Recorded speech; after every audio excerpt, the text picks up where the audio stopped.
Semaforët e vendosur nga lagja Dardania deri tek bregu i diellit do të marrin pamje tjetër. Në këtë sinjalizues ka nisur zbatimi i projektit i cili ka një synim për lehtësimin e trafikut.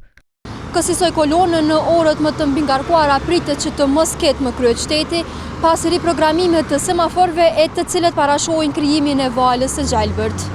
Projekti i cili parasheh disa pika të semaforëve sipas komunës së Prishtinës përfshin zona specifike. Bulevardi Bill Clinton, pastaj tutje deri tek menza e studentëve, pastaj disa kyçe që janë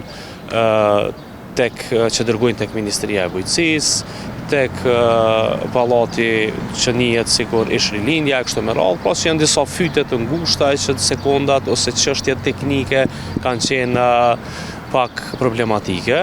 Megjithatë, qytetarët janë skeptik se kjo do funksionojë. Ky qyteti është shumë i ngarkuar. Janë bllokuar rruga Nana Terez, kjo Bill Clintoni, aty i bën dosane, nuk e di çka këtu vao. Ai duhet me lyp zgjidhje tjera për me dalë, për me deportu. Se fundit Prishtina shkon tu ngarkuar, nuk shkon tu liru. Komuna e Prishtinës nuk ka ende shumë të caktuar se sa do të shpenzojë për projektin.